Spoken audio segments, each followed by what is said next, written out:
professor Ricardo Lima, né, e a todos os professores, funcionários e bolsistas do DECULT, o Departamento Cultural aqui da UERJ, ao qual esse projeto, CAMP, foi acolhido, né, quer dizer, até porque eu não sou aqui da universidade, da UERJ, e foi produzido, né?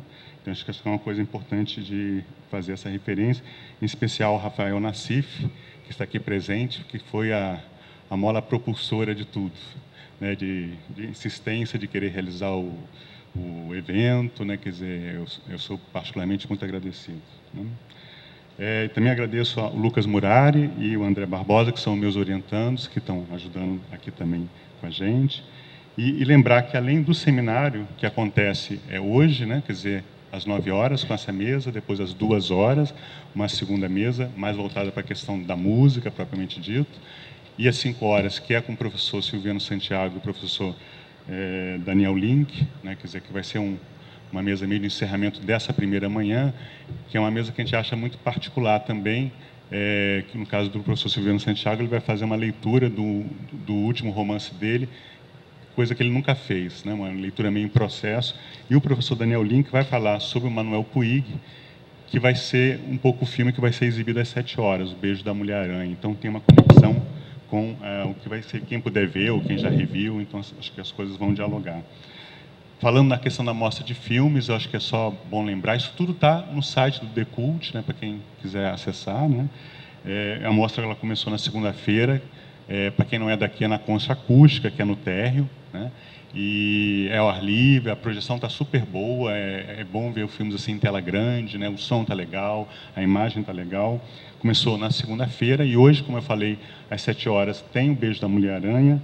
Amanhã tem um filme muito especial, que é o Doce Amianto, que é a primeira vez que vai ser exibido publicamente no Rio de Janeiro, é um filme inédito aqui no Rio de Janeiro, nem em festival foi passado ainda, né?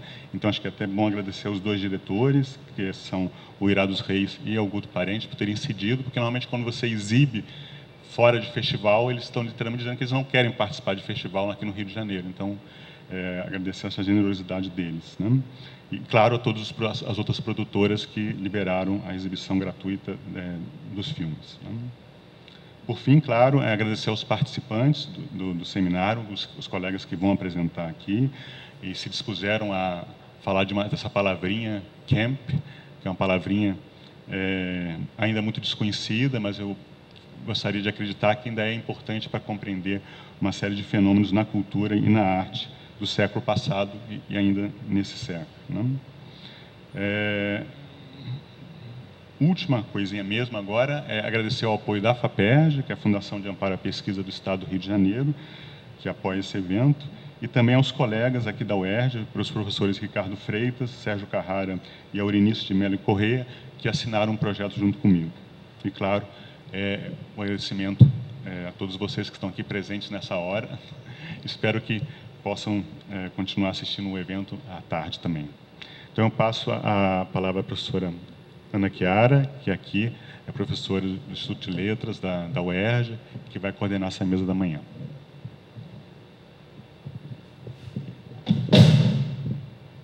Não foi nada.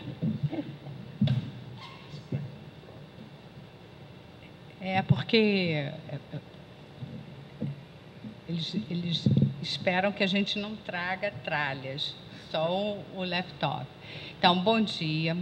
Eu agradeço demais essa parceria da UERJ com a Universidade Federal, a minha parceria com o Denilson, que já tem muitos anos, né?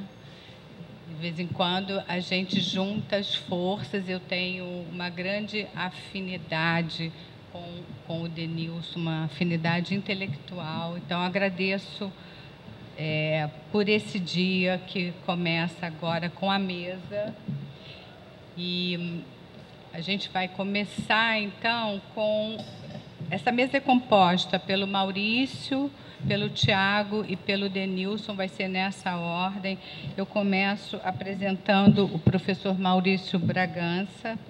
Ele é professor do Departamento de Cinema e de Vídeo e do Programa de Pós-Graduação em Comunicação da UF. Ele é autor da Maldição de Manuel Puig, Melodrama, Cinema e Política em uma Literatura à Margem, entre outros livros. Ele vai apresentar uma fala que é interessante. O título, todos os títulos são bonitos desse encontro. É Media Camp, Ecos Cabareteiros na Cultura de Massa. Então, a gente vai ouvir o professor, depois vocês podem fazer o debate, ou o debate fica para o final. Então, a gente ouve em sequência as 3 apresentações e faz o debate no final.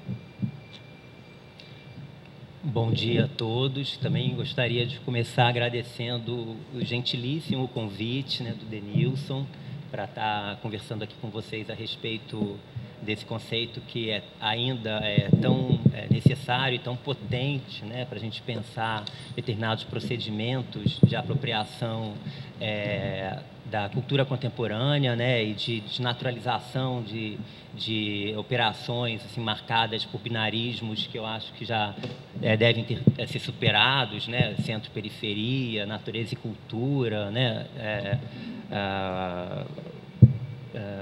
binarismos hierarquizantes, né, que o Camp vem desnaturalizar e, né, desconstruir.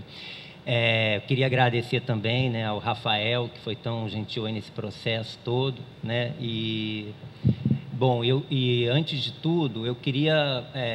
bom, o que eu vou falar aqui hoje tem a ver muito com a minha pesquisa do doutorado, né, quando eu terminei em 2007, que é pensar um pouco esse repertório também de uma espécie de inventário camp, né, da América Latina. Tá bom o som? Vocês estão ouvindo? Né?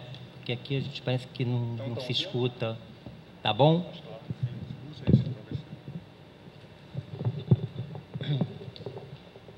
Onde eu pude... esse eu acho que é melhor mesmo, né? Onde eu pude pesquisar o cinema de melodrama latino-americano, especificamente o cinema mexicano, e especificamente dentro do repertório do melodrama mexicano, um repertório do cinema de cabareteiras, né? Essas rumbeiras do cinema mexicano. Então, eu venho atualizar um pouco essa performance do cabaré a partir do surgimento de uma cena cabareteira no México a partir dos anos 80, onde o cabaré vem a retomar uma certa tradição na cultura, né, dessa performatividade do cabaré, né, e fazendo uma espécie de apropriação desse repertório, desse inventário de imagens camp que o melodrama latino-americano tão maravilhosamente construiu, né. Mas eu queria começar essa fala, quer dizer, acho que pautar um pouco, né, também essa apresentação a partir de uma experiência pessoal que eu tive lá no começo dos anos 2000, né, foi um encontro inusitado, assim, que me fez também pensar a respeito da problematização do camp na experiência de vida mesmo, né. Lá no começo dos anos 2000, num dos festivais do Rio, que eu acho que foi em 2002, se não me engano, teve uma amostra de melodramas mexicanos, né, feita pelo Festival do Rio, e eu tive a felicidade, era o início da minha pesquisa sobre melodrama, eu tive a felicidade de poder assistir aqueles filmes no Cinema Odeon, era uma mostra de 2 semanas, dentro daquela espectaculariedade específica, né, de um cinema clássico dos anos 40, né, o Cinema Odeon, que ainda tem uma certa... aura, assim, né, uma certa presença de uma espectaculariedade específica desse repertório, né. E foram 2 semanas em que eu comecei a me familiarizar também com as pessoas que frequentavam, né, aquelas sessões, porque acabaram sendo as mesmas pessoas que assistiam, né, aqueles filmes. Eu comecei a me familiarizar um pouco com as pessoas, né, conhecer, a gente batia um papinho e tal, e ali eu pude travar contato, né, com 2 travestis que estavam assistindo os filmes, né, a Débora e a Mona, que tinham por volta de 60 anos, mais ou menos, e estavam muito emocionadas de poder rever, né, alguns daqueles filmes que elas já tinham assistido anos antes, né, décadas antes, né. E eu me lembro que, especialmente num dia, que ia passar 2 filmes um filme chamado A Mulher de Todos, que é um filme do Julio Bracho, de 1946, e que trazia uma das divas do melodrama mexicano, Maria Félix. Para quem não conhece, vocês vão conhecer hoje aqui um emblema desse star system mexicano dos anos 40 e 50, né? Um filme chamado A Mulher de Todos, e o outro filme era Las Abandonadas, uma sessão dupla, né? Las Abandonadas com a segunda grande diva do melodrama, não em ordem, né? As duas eram as primeiríssimas estrelas, né? Que é a Dolores del Rio.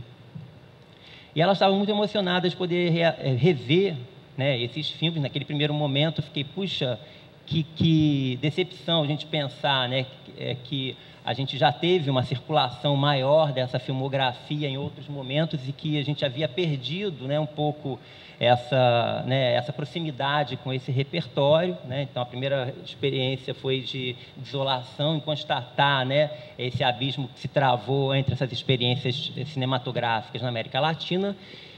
E ela me falou assim sobre é interessante também a gente pensar que existe uma outra mulher de todos, né? Que é essa do projeto do melodrama mexicano dos anos 40 com a Maria Félix, né? Em contraposição com o filme dos Gonzerla dos anos 60, né? Que traz uma outra musa, uma antidiva talvez, né? A Helena Inês, né? Que no filme dos Gonzerla se chama Ângela Carne e Osso. É interessante a gente fazer também essa contraposição, porque essa acessibilidade dessa Ângela Carne e Osso, né, de um projeto do final dos anos 60, e essa coisa etérea, né, sagrada da musa de uma outra mulher de todos, que é a Maria Félix, dentro do projeto do melodrama mexicano, né? Mas o que me chamou a atenção, especificamente, do acontecimento desse encontro, foi que a Mona, uma das minhas novas amigas que eu tinha feito aí naquele momento, ela falou assim, você precisa ver esse filme sobre Las Abandonadas da Dolores del Rio, né? Você precisa ver esse filme porque a Dolores del Rio apresenta figurinos deslumbrantes, divinos, né? Cada cena ela está com um figurino extraordinário, né? E, em especial, ela me falava de uma cena, isso antes de o filme acontecer, né, de passagem. Estava no saguão do Odeon e ela me contando a respeito da lembrança dela do filme que ela tinha assistido décadas atrás, né? E ela me falou que de uma cena especificamente em que a Dolores del Rio aparecia com um vestido de seda de cor verde turquesa. A minha reação foi um pouco de ceticismo, porque eu pensei, mas como verde turquesa, né? Porque, para mim, o vestido deveria ser numa matiz entre o preto e o branco, porque o filme era preto e branco, né? Então, como que ela apreendeu um verde turquesa? A seda, tudo bem, né? Pela materialidade do filme, você pode até, quem conhece, né, as texturas do tecido, pode até compreender, né, a natureza do tecido. Mas o verde turquesa, fiquei um pouco... Mas como, né? Não contestei na hora, mas eu pensei também que podia haver alguma coisa no próprio filme que indicasse, né, algum personagem que fale, como o verde turquesa lhe cai bem, né, alguma coisa nesse sentido. Então, muito curioso, eu fui assistir a esse filme ao lado da Débora e da Mona, inclusive para poder também ter essa experiência desse impacto das imagens e da emoção que elas estavam naquele momento. Dividir um pouco, né, com elas essa emoção de poder ver na tela do Odeon, né, os figurinos de Dolores del Rio, né? O filme da Maria Félix, A Mulher de Todos, era uma adaptação da Dama das Camélias, né? E o filme da Dolores del Rio, o Las Abandonadas, era uma história clássica do repertório do cinema mexicano, que é essa situação das seduzidas e abandonadas, né? Essa mulher ingênua que é seduzida por um homem, aí se entrega a esse homem, engravida, tem um filho e é abandonada, e o único destino dela é a prostituição, né? Então, assim, o cinema mexicano, inclusive, ele começa a falar através da prostituta. O primeiro filme sonoro do cinema mexicano, de 1930, é um filme chamado Santa, que traz a história de uma prostituta e que é um filme que é feito a partir da letra do bolero de Agustín Lara, Santa. Então, essa ideia, né, dessa oralidade, da música e do bolero, como esse bolero traz verdades, né, para essa... e faz esse cinema falar, né? Pois bem, então um filme sobre prostituta e que vai fazer com que vai mostrar na narrativa a Dolores Del Rio, ela consegue, ela experimenta tanto o glamour dos grandes prostíbulos de luxo no México quanto a derrocada, né, a decadência dessa mulher que acaba fazendo prostituição na rua, né, sob os auspícios de um cafetão. Pois bem, fui eu lá assistir, né, o filme ao lado das minhas amigas, né, quando eu até que chega a tal cena, né, em que a Dolores Del Rio aparece no topo de uma escada, quase como uma visão, né, quase como uma aparição, né, a Mona, que estava do meu lado, me cutuca e fala: olha, essa é a cena, olha o vestido lindo, olha esse verde turquesa, e não tinha absolutamente nada na cena que indicasse que a cor do vestido fosse verde turquesa, né? Parece uma experiência trivial, assim, né? Mas para mim isso teve um impacto muito grande, né? E que me trouxe várias reflexões naquele momento que eu queria compartilhar aqui hoje com vocês, e que me abriu um pouco também a perspectiva da gente refletir sobre até o regime de crença e de espectatorialidade que se trava entre o público e esse repertório do cinema clássico, né? Mas eu acho que a gente podia assistir agora a tal da cena que teve tanto impacto, né, na lembrança da Mona naquele momento. É um filme de 1946, de um diretor chamado Emílio Fernandes, que é um dos grandes mestres do melodrama clássico mexicano. Rafael, na... Isso, 22h50 a minutagem. Não, é o DVD. O primeiro é o DVD, esse daqui. Não, é esse que tem uma caixinha preta, é isso. Está em 22h50. Sabe como? É uma cena bem breve.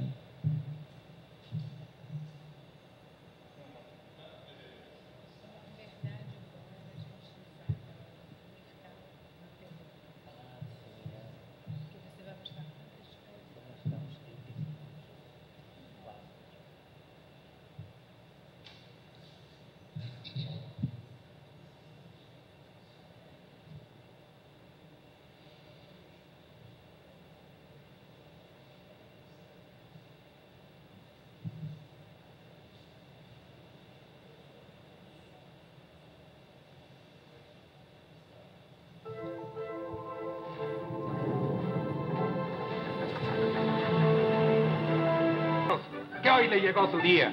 ¡Que nos la hagan buena, muchachos! Vayan ustedes dos y atiéndanme muy bien a mi general. E aí ele Sí, está señora. Vamos fuera. num prostíbulo de luxo, né?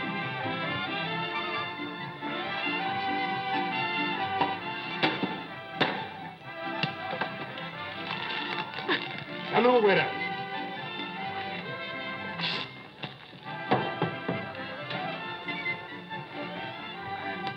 Esse é o momento da aparição dela. ¡Eso es para mí! ¡Vente acá, mi cielo! ¡Cuéntame! ¡Eso no para mí! ¡Cuéntame!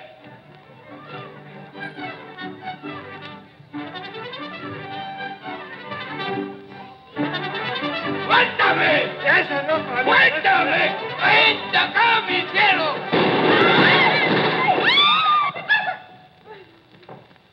El que se acerque a esa mujer se muere.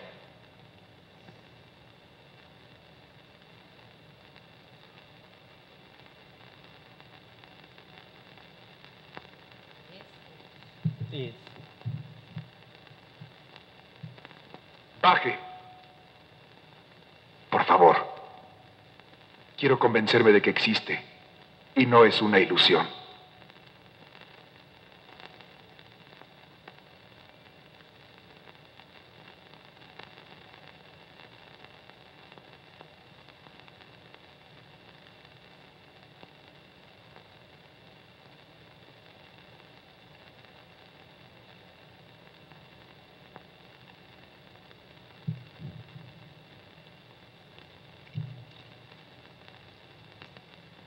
Yo soy Juan Gómez. ¿Y usted? Margot. Margot.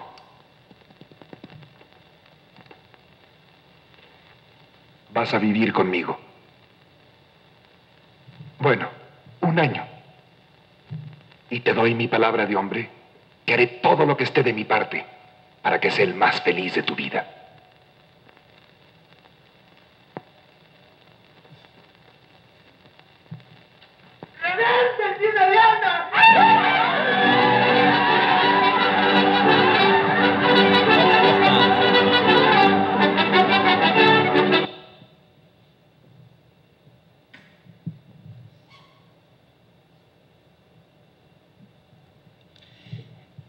Bom, essa é a cena e esse é o vestido de seda verde turquesa, né?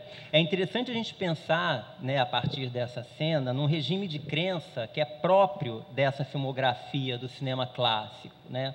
Quase como uma espécie de culto, numa relação, a gente pode dizer até que mítica, né, com a estrela, e onde a gente percebeu aqui o close-up, né, cumpre um papel importante. A estrela aparece na tela, né, evocando, sobretudo, se a gente for pensar, inclusive, essa relação numa cultura católica, né, a aparição de imagens de santas, né, quer dizer, ela aparece na tela quase como uma espécie de uma aparição divina, né, e o divino aqui não é não tem um mero efeito retórico, mas realmente inscreve um certo sagrado, né, em torno dessa imagem. A gente percebe até que no figurino dela, né, tem um negócio na cabeça ali, né, um penteado que traz uns raios até, né, quer dizer, evoca uma imagem santificada de fato, né. E, sobretudo, se a gente vai, inclusive, contextualizar isso numa cultura como a mexicana, né, onde a gente tem um emblema da Virgem de Guadalupe, que também fez uma aparição e que tem um registro numa tela, né, a materialidade da tela comprova o milagre, né, da Virgem de Guadalupe, isso ainda fica mais evidente, né. Então, essa ideia de uma aparição, né, da estrela na ordem de uma relação religiosa com o público, uma fé com esse público, né. Quer dizer, é uma espécie de relação de devoção entre o público e a estrela, e na qual o melodrama, especificamente, estabelece suas bases, né, através de um engajamento afetivo e sensorial.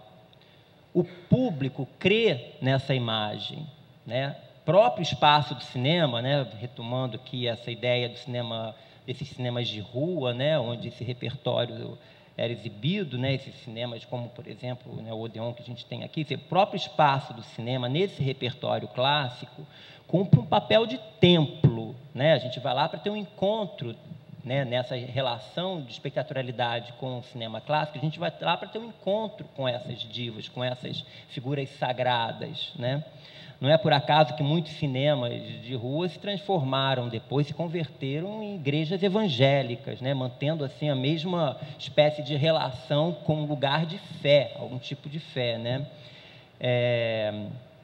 Por outro lado, o que é interessante a ser destacado meu encontro com a Mona, né, é que essa crença não se faz apenas no âmbito da materialidade do filme, mas na apropriação dessa imagem através de uma experiência própria, né, de uma experiência de subjetivação.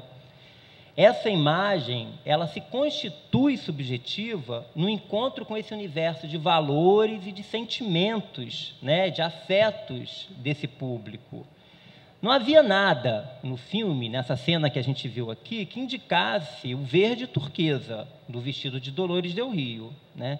Embora a nossa amiga afirmasse a cor desse vestido. O que a gente pode pensar é que esse verde turquesa é exatamente o artifício que confirma a subjetivação, a apropriação dessas imagens, né? Esse é o dado do deslocamento que eu quero ressaltar aqui, né, nesse acontecimento, numa espécie de apropriação camp, né, dessas imagens. O camp, ele é convocado aqui não apenas pensando num inventário, num repertório que sugere o excesso, né, esse hiperdimensionamento do gesto próprio do melodrama, essa estética do exagero, mas, sobretudo, pelo deslocamento que marca essa expressão de apropriação e de subjetivação na experiência com o filme, né? E aqui, nesse exemplo inicial, né, nessa experiência que eu tive com a afirmação do verde turquesa do vestido de Dolores del Rio, a gente pode constatar que esse Kemp ele produz vários deslocamentos, né? Ainda na referência a essa cena, a gente pode ressaltar, e é importante a gente pensar, porque ela figurou, ela apresentou vários figurinos, vários vestidos diferentes. Nenhum deles evocou a ideia de cor, como nessa cena para nossa amiga Mona, né? Então, vale a pena a gente ressaltar que essa cor ela surgiu exatamente numa cena em que Dolores del Rio, como vocês viram aqui, desce uma escada. Ela está no topo de uma escada, ela aparece no topo dessa escada e ela vai descer, quase que deslizar, né, dessa escada. E a gente não está falando de qualquer escadinha, não. Vocês viram, né? É uma escada dessas enormes, amplas, suntuosas, né, largas, né, na qual essa personagem desliza. Bom, a princípio, nada demais se a gente for pensar na importância que as escadas assumem como função narrativa nos filmes de melodrama, né? A gente pode lembrar aqui de vários momentos de escadas no cinema de melodrama. A gente pode pensar no Vento Levou, na cena final, por exemplo, de O Vento Levou, né, na partida do Red Butler, né, lá que abandona Scarlett O'Hara. A gente pode pensar em Madame X, com Lana Turner, a cena do assassinato, da morte do Ricardo Montalbán, ou, por exemplo, no filme brasileiro lindo, Apassionata, cuja cena ficou com Antônia Carreiro, um filme dos anos 40, e que a cena final, Antônia Carreiro, que faz o papel de uma pianista clássica, ela abandona o homem que ela ama, ela sobe uma escada. É a última cena, quase como que abandonando essa possibilidade de um amor concreto e subindo para um outro estágio que a gente não sabe definir, né? As escadas nos filmes de Hitchcock, por exemplo, né? Um Corpo que Cai, enfim, a gente pode pensar em Cristiane Torlone, né? Dentro da tradição da telenovela, né? E a personagem de Teresa Cristina, que matava todo mundo nas escadas. Ou, se a gente for para uma outra lógica também, o Encoraçado Potemkin, que é o maior emblema, né, dessa questão da função dramática das escadas no cinema, né? Mas a gente estava pensando nessa inscrição das escadas no melodrama, né? Uma função das escadas no melodrama, né? A gente pode pensar também na função que as escadas têm, por exemplo, nos filmes musicais, né? Assim como uma espécie de espaços improvisados onde a performance do número musical se dá, né? Assim, quem gosta de melodrama, concluindo, né? Quem gosta de melodrama sempre se imagina descendo uma dessas escadas, né? Você também com as suas musas aí nesses cenários onde sempre tem uma escada onde elas vão mostrar todo o seu glamour, né? O próprio Manuel Puig, né, que é um escritor argentino fundamental aí para a gente pensar numa espécie de escritura camp na América Latina, né, e que vai ser objeto de uma discussão hoje à tarde, né, com Daniel Link. Ele, numa entrevista, ele falava que ele tinha uma especial predileção pelas cenas de escadas no melodrama, né? Então, ele tem uma espécie aí de um fascínio, né, nessa presença da escada nesse tipo de repertório, né? Mas o que nos interessa aqui é pensar que a escada acompanha esse gesto camp de deslocamento que permite a apropriação dessa imagem, né, com uma espécie de secularização daquilo que é sagrado, né? Me parece que não é à toa que esse verde turquesa ele surja exatamente na cena em que vemos a atriz, primeiramente, em contraplongé, no alto da escada, né, e que ela desça até o chão, onde se encontra Pedro Armendáriz, né. A câmera registra essa descida dos céus até a sua chegada ao solo. Essa mulher se torna real nos braços daquele homem, né.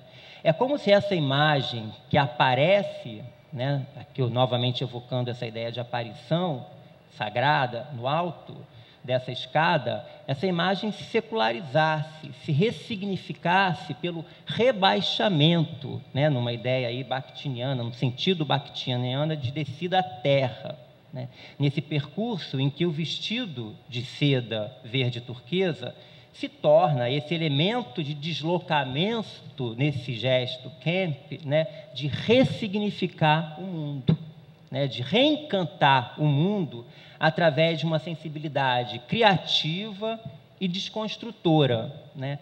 Aquilo que Susan Sontag identifica como uma maneira de ver o mundo como um fenômeno estético.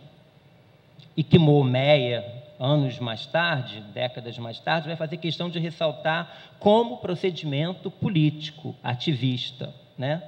O verde turquesa, concluindo, é o que sobra dessa imagem, é aquilo que está fora e que ressignifica essa imagem na apropriação do público, né?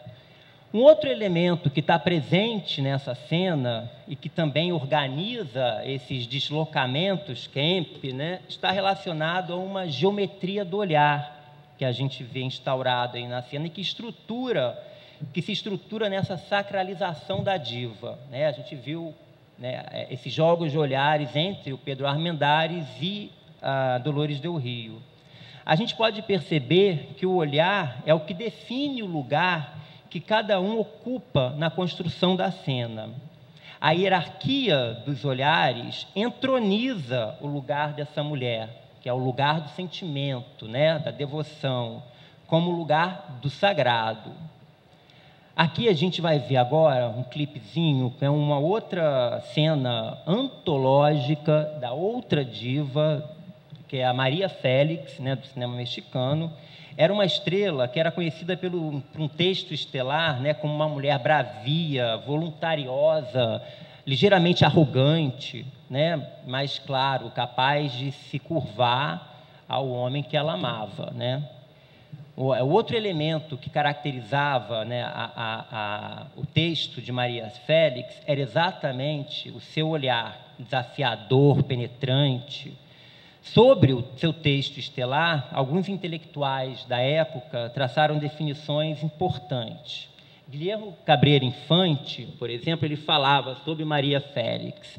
Maria sempre foi sua própria ama, ladonha. Ela era conhecida como ladonha, porque ela fez alguns filmes em que ela mostrava esse temperamento, né, bravio dela, como Dona Diabla, Dona Bárbara, né? Então ela acabou carregando esse epíteto de ladonha, né?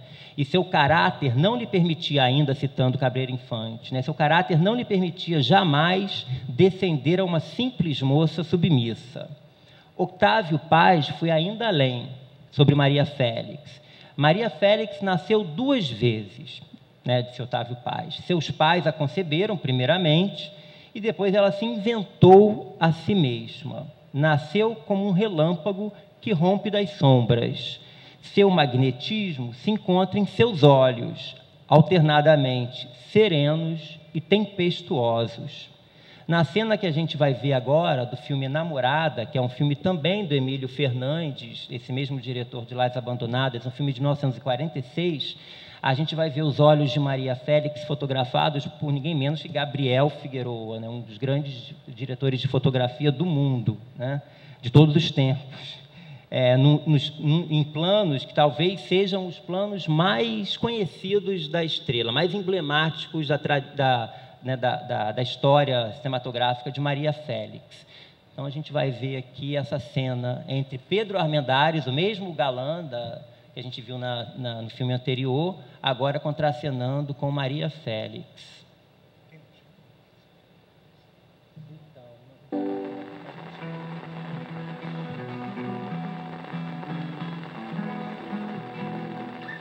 Vengo a pedirle perdón, Beatriz. Pero quizá usted no me quiere escuchar. Yo le pido perdón y se lo pediré siempre, sin esperar que me lo conceda. Tal vez mis palabras se pierdan antes de llegar a sus oídos, porque tienen que subir muy alto. y su balcón está siempre cerrado. Por eso, otras voces tendrán que decirle lo que usted no deja que yo le diga. Qué bonitos ojos tienes debajo de esas dos cejas, debajo de esas dos cejas. Qué bonitos ojos tienes. Ellos me quieren mirar, pero si tú no los dejas, pero si tú no los dejas, ni siquiera parpadear.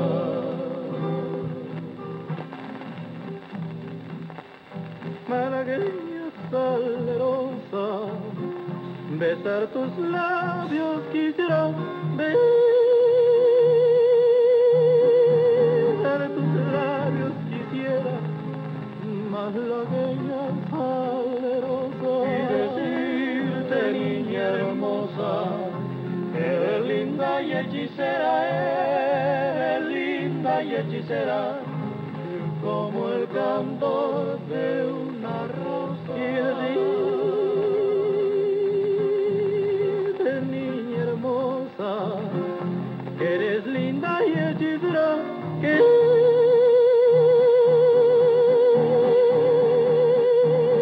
eres linda y hechicera, como el cantor de una rosa.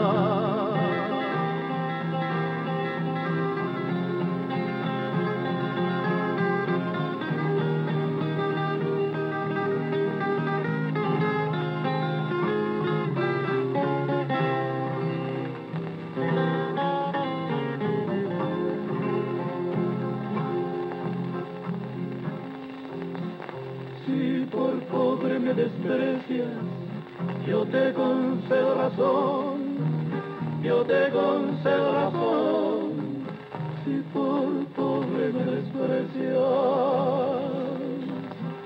Yo no te ofrezco riquezas, te ofrezco mi corazón, te ofrezco mi corazón, a cambio de mis pobrezas.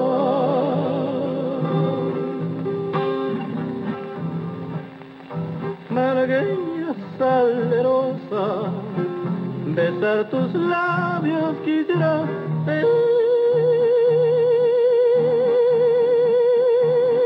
besar tus labios quisiera, malagueña salerosa, y decirte, niña hermosa, eres linda y hechicera, eres linda y hechicera, como el cantor de una rosa. Y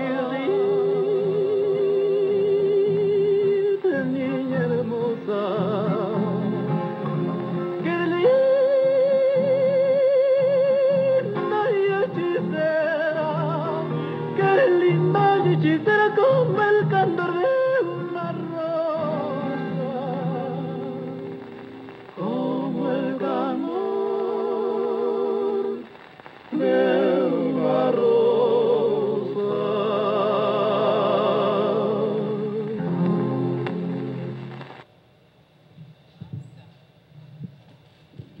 Eu fico realmente arrepiado com esse plano, esse super close-up nos olhos de Maria Félix que se abrem nos primeiros acordes da música. Eu acho que é uma dimensão do sublime assim, no cinema clássico, né?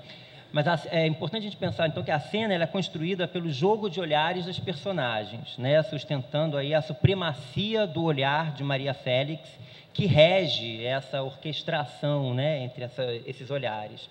A fala inicial de Pedro Armendáriz, assim como a letra da música, tematizam o olhar. Detalhe para esse sublime, né, que eu acabei de falar, desses olhos que se abrem em grande close-up, né? A música romântica chega aonde as palavras não conseguem alcançar. Manuel Puig já tinha falado isso também, Boquitas Pintadas, né, na boca de um dos personagens, quando ele diz: os boleros falam muitas verdades, né? Na declaração de amor em feitio de oração, que Pedro Armendáriz faz para sua amada, está reforçado aí o lugar do sagrado da estrela na tela. Ao elevar o olhar, né, mais uma vez ele olha para o alto, né, para o balcão, onde essa sua amada está naquele quarto, né? E ele fala a seguinte oração, né, declaração de amor: venho pedir-lhe perdão, Beatriz, mas talvez você não me queira escutar, mas lhe pedirei perdão, e pedirei sempre, sem esperar que me concedas. Talvez minhas palavras se percam antes de chegar a seus ouvidos, porque tem que subir muito alto, e sua varanda está sempre fechada. Por isso outras vozes terão que te dizer o que você não deixa que eu te diga. Logo o trio começa a cantar Malagueña Salerosa, canção de um repertório popular devotado ao amor romântico e que também tematiza a questão do olhar. É a mesma canção que vai ser citada por Tarantino, que termina exatamente Kill Bill, volume 2, com uma versão dessa Malagueña Salerosa, cantada pela banda El Chingon, naquela cena em que a noiva retoma sua filha e parte, né? Termina o filme com essa canção, Malagueña Salerosa. Não podemos deixar de ressaltar também, na experiência com as minhas amigas Débora e Mona, né?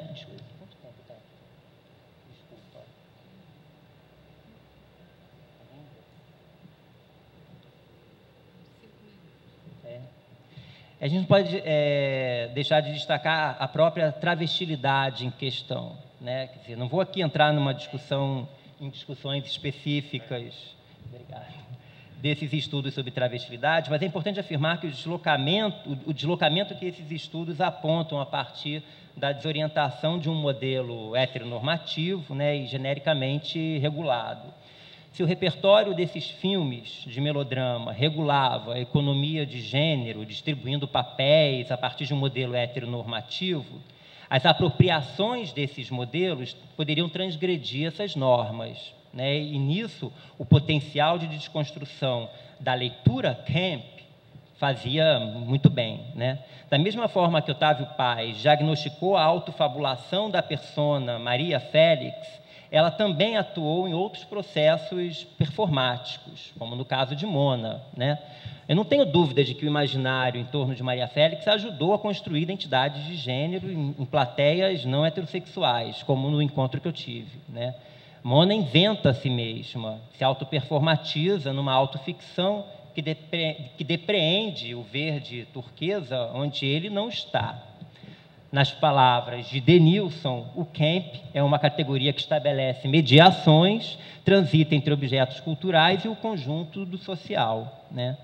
Maria Félix, Dolores del Rio e o casting de melodramas, assim como o repertório narrativo, o projeto estético, com todas as suas imagens, trilhas sonoras, a paisagem cultural que se construiu em torno a esses filmes, mobilizaram um repertório camp de grande potencial sensível, artístico e político na América Latina. Nos anos 80, o ressurgimento da cena do teatro cabaré, no México, como uma expressão vanguardista e contra-hegemônica naquele momento, hoje em dia já está assimilada pela indústria do espetáculo. Você tem nas carteleiras culturais, você tem um espaço para o teatro cabaré, né? Cinema, stand-up comedy e teatro cabaré, né? Nos anos 80 ainda era um momento de reafirmação dessa linguagem no teatro, né?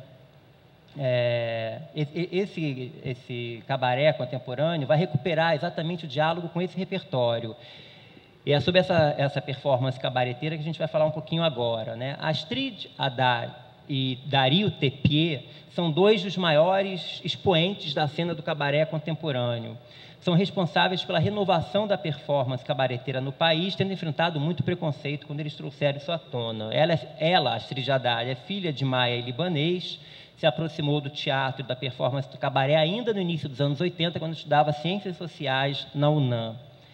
Ele, o Dario Tepier, também surgiu nos anos 80 como ator de curtas-metragens e logo se lançou na televisão em algumas séries produzidas pela Televisa, o canal das estrelas, né? Ao lado de estrelas como Thalia e Rick Martin.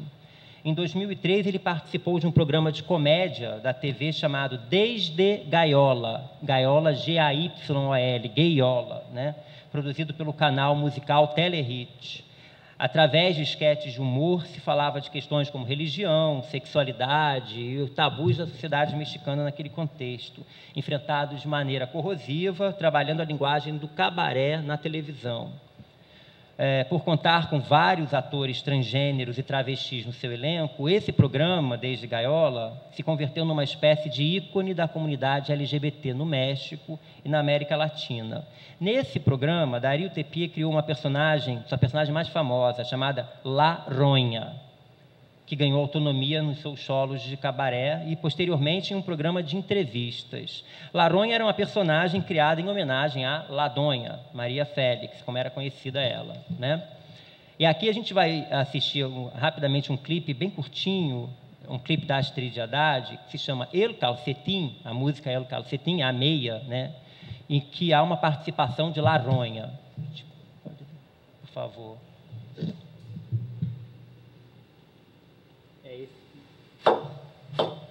¿Cuándo estaremos, mi vida, como los pies del Señor, el uno encima del otro y un clavito entre los dos?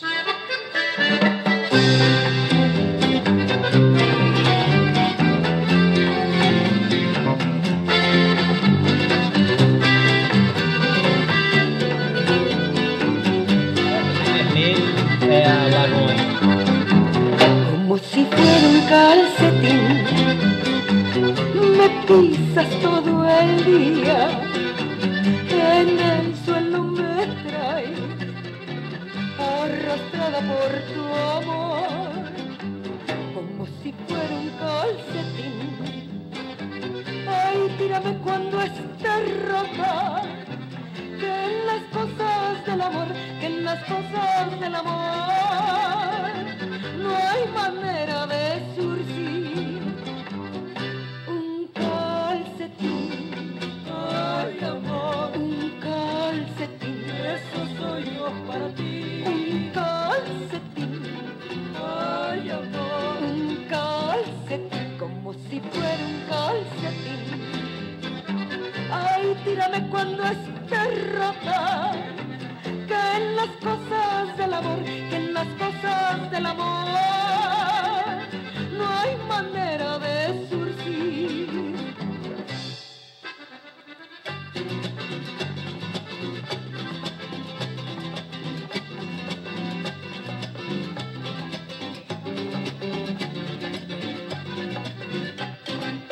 Como si fuera un calcetín, me pisas todo el día, en el suelo me traes, arrastrada por tu amor, ay, ay, ay, ay, como si fuera un calcetín. Ay, tírame cuando esté rota, que en las cosas del amor, que en las cosas del amor no hay manera de surcir un calcetín. Ay, amor, un calcetín, eso soy yo para ti. Un calcetín, ay, amor, un calcetín, como si fuera un calcetín. Ay, tírame cuando esté rota, que en las cosas del amor, que en las cosas del amor no hay manera de surcir un calcetín. Ay, amor, calcetín. Ay, eso soy yo para ti. Calcetín. Ay, cosita, súrceme mi agujerito, suavecito, mi agujita, mi alfilercito, mi tomatito, mi huevito frito, mi aguacatito, mi pechuguita, suavecito, así,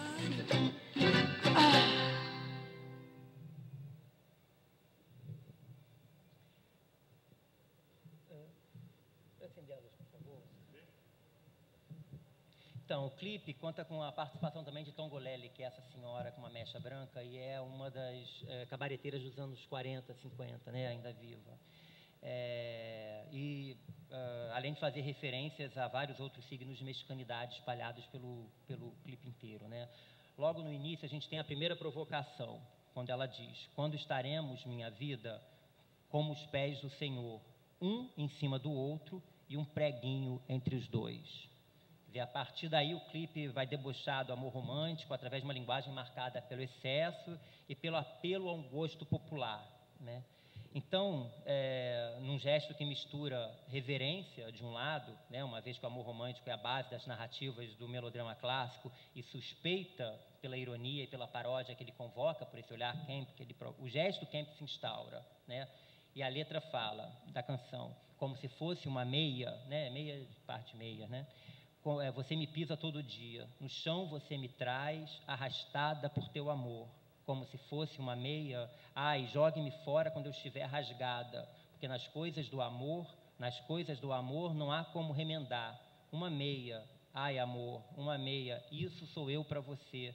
Uma meia, ai amor, uma meia, ai coisinha, uma meia, remenda meu buraquinho. Uma meia, suavezinho, uma meia, minha linhazinha, minha agulhazinha, meu alfinetinho, meu tomatinho, meu ovinho frito, meu abacatinho, meu peitinho, ai, ai, ai, suavezinho. É o que ela canta. Para além das discussões que a música e o clipe propõem, que passa pela redefinição do lugar do amor romântico, pela ridicularização da figura do macho, pelas suspeitas do código do nacional, né, tudo marcado por esses deslocamentos promovidos por um olhar camp, o que a gente quer aqui é apresentar também a personagem de Maria Félix, numa paródia efetuada pelo humor camp de Dario Tepier, né, que é esse performer. E aqui nos interessa um outro deslocamento fundamental, promovido pelo camp, em torno da ideia de original e cópia. Nas suas performances como Laronha, o ator transformista costuma acentuar o gesto de arrogância, opulência, soberba, afetação e prepotência que Maria Félix apresentava em seu texto estelar. Imediatamente, a gente pode também lembrar, por exemplo, da Eva Peron de Coppi, né, na sua homenagem corrosivamente camp da mãe dos descamisados argentinos, né, presa ali naquele apartamento, naquele lugar, né, com a sua opulência, sua soberba, seu desprezo às massas, né, aquela figura extraordinária que Coppi recria no começo dos anos 70. Laronha se apresenta sempre com vestidos super glamurosos, dentro de um estilo nunca é demais, coberta de joias de grandes pedrarias. Há um quê de maquínico, né, de robótico, de ciborgue na construção da personagem, que desnaturaliza o seu potencial de feminilidade e enfatiza aquilo que sobra, não é? Aquilo que é demais na composição da estrela. Dessa forma, a estrela deixa de ser Maria Félix e passa a ser Maria Félix, entre aspas, né, com todo o seu grau de artifício e de inatural, né, como foi diagnosticado numa outra chave por Otávio Paz. Laronha passa a ser o duplo de Ladonha, aquele duplo sentido presente na própria Maria Félix, aquilo que Susan Sontag, no mesmo texto, no mesmo artigo, diagnosticou como a diferença entre a coisa significando alguma coisa, qualquer coisa, e a coisa como puro artifício. No seu programa televisivo de entrevista, eu já estou terminando, tá?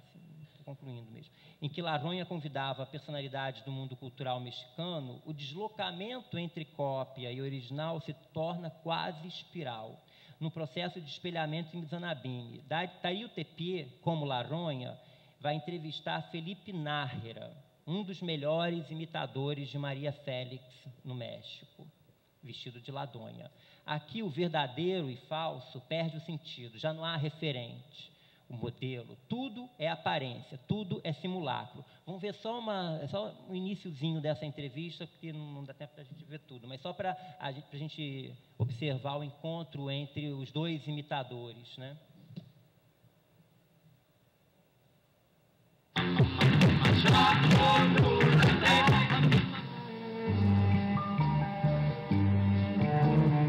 imagem não está muito boa mesmo,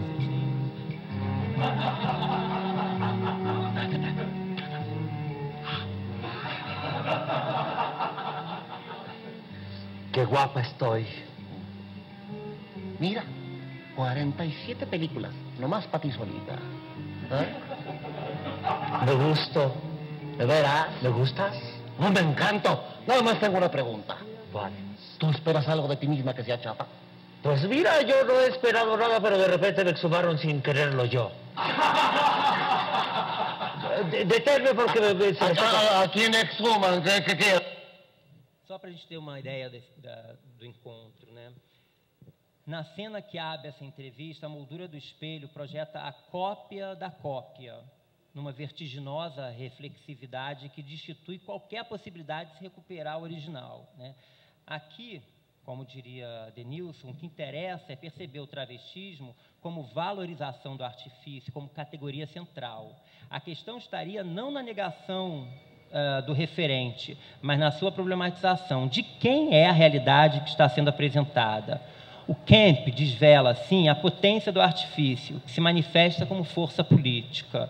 Nesse papel de desnaturalização do gestual inscrito no texto paródico, na paródia da paródia da paródia da paródia, os mecanismos de artificialização assumem um lugar de destaque, indicando uma desestabilização entre as coisas, que é o aspecto fundamental do Kemp, né? Vou ficando por aqui, a gente volta no final para discutir algumas questões que ficaram por serem ditas, né? Obrigado pela atenção de vocês.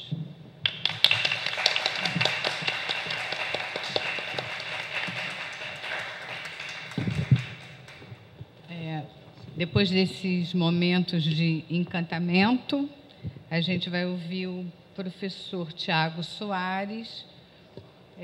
Tiago é professor do Programa de Pós-Graduação em Comunicação da Universidade Federal da Paraíba e autor de videoclipe, é um livro, hein? O Elogio da Desarmonia, e fã, como nós, de Madonna, Rihanna, Britney e Lady Gaga. Então, o texto do Tiago I Am My Hair, Cabelo, Poder e Divas Pop.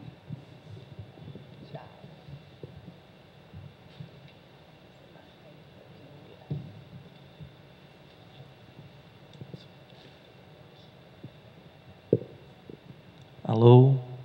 Bom dia a todos e a todas.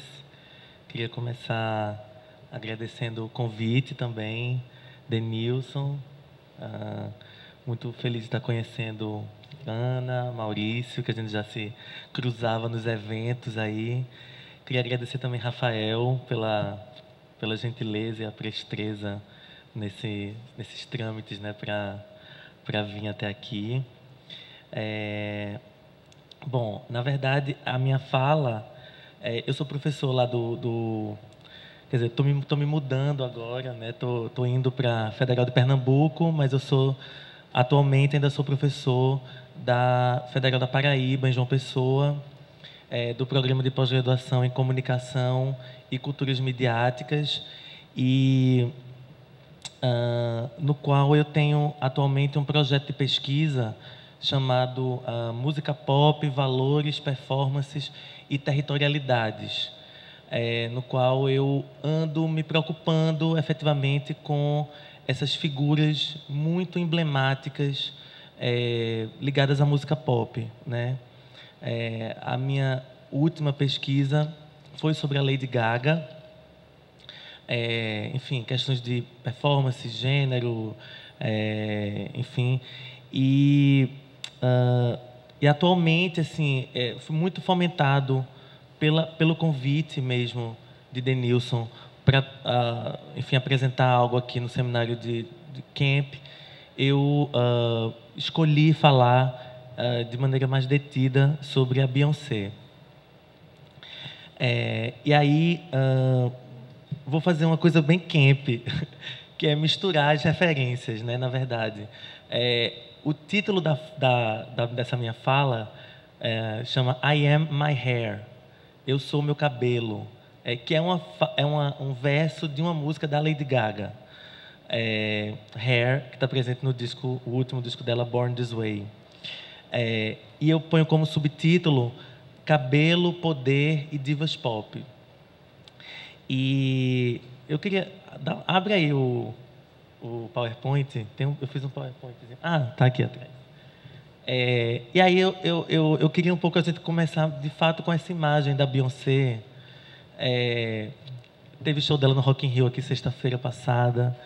E uma das grandes críticas feitas ao show dela é que era muito carão, e até que se esquecia até um pouco da música.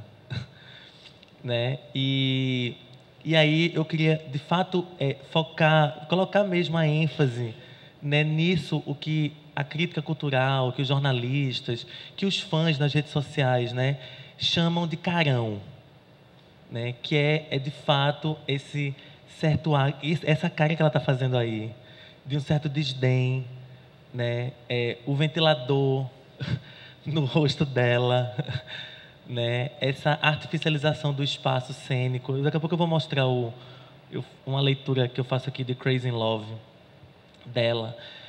Mas esse carão, eu acho que é uma imagem no qual eu gosto de me ater para falar sobre esse entrelaçamento que eu proponho aqui de fazer entre cabelo, poder e diva pop. Então, na verdade,